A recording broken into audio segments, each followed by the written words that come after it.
wilayah dan laut Nusantara sebagai pemersatu berkaitan dengan wilayah negara Indonesia pada tanggal 13 Desember tahun 1957 mengeluarkan deklarasi Juanda yang isinya bahwa segala perairan di sekitar, di antara dan menghubungkan pulau-pulau termasuk dalam daratan Republik Indonesia dengan tidak memandang luas atau lebarnya adalah bagian yang wajar dari wilayah daratan Indonesia dengan batas laut 12 mil yang diukur dari permukaan laut.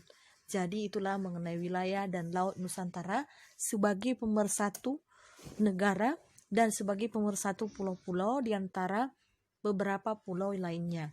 Jadi inilah gambaran tentang penjelasan tentang wilayah dan laut Nusantara sebagai pemersatu khususnya di Indonesia. Jadi pada tanggal 13 itu mengeluarkan itu deklarasi yang sampai sekarang.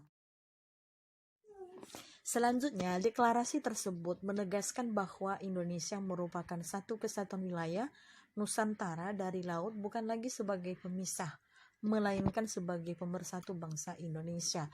Sesuai dengan hal itu, maka prinsip dengan ditegaskan melalui Peraturan Undang-Undang Nomor 4 PRP tahun 1960 tentang perairan. Dan begitu juga ada konsep hukum laut yang DPBB tahun 1982 yang meratifikasi UNCLOS 1982 dengan Undang-Undang Nomor 17 tahun 1985. Negara Indonesia adalah negara pulau.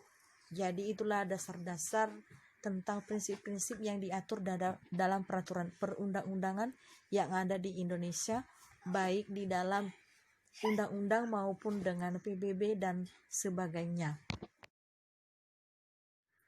Persatuan dan kesatuan bangsa Indonesia dari masa ke masa. Sebelum Indonesia merdeka, sejumlah pemimpin Indonesia berkumpul menyusun BPUPKI oleh pemerintah penduduk Jepang pada tanggal 1 Maret tahun 1945 dan bertugas yaitu menyelidiki berbagai hal yang berkaitan dengan aspek politik, ekonomi, pemerintah, dan lain-lain, yang diketuai oleh Rajaman Widyoningrat dan Wakil RP Suroso dengan anggota 60 orang. Itulah bentuk pertama sekali BPUPKI yang tanggal 1 Maret tahun 1945 sebelum merdeka. Jadi pada saat itu mereka berkumpul masih belum merancang tentang undang-undang, tetapi hanya membentuk satu kepanitiaan yang diketuai oleh Rajiman Widyoningrat dan Wakil RP Suroso dan beranggota yaitu 60 orang. Ditambah dengan masyarakat Tionghoa, Arab, dan peranakan Belanda yang 7 orang dari Jepang. Dan pada tanggal 28 Mei tahun 1945 diadakan upacara pelantikan, dan pada tanggal 1 Juni tahun 1945 mengadakan sidang membahas pembentuk negara Indonesia. Dan pada tanggal 22 Juni tahun 1945 ada 9 orang berhasil menyusun dokumen penting untuk perancang undang-undang diketuai oleh Insinyur Soekarno dan beranggota 19 orang.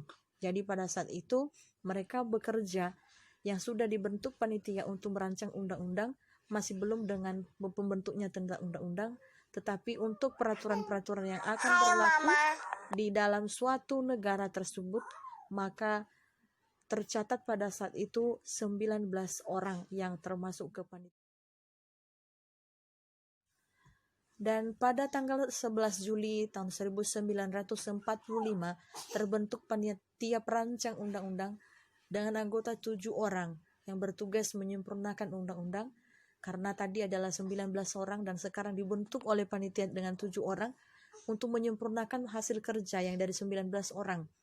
Dan pada tanggal 13 Juli tahun 1945 panitia perancang undang-undang sidang membahas hasil kerja panitia kecil yang terdiri dari 7 orang tadi. Dan pada tanggal mengenai bulan Juli tahun 1945 mereka rapat pleno BPUPKI menerima laporan perancang undang-undang dengan 3 hal pokok, yaitu pertama, pernyataan Indonesia merdeka, pembukaan undang-undang, dan batang tubuh undang-undang. Jadi berhasillah mereka membentuk suatu perencanaan tentang undang-undang yang sampai sekarang dipergunakan hanya pembaharuan.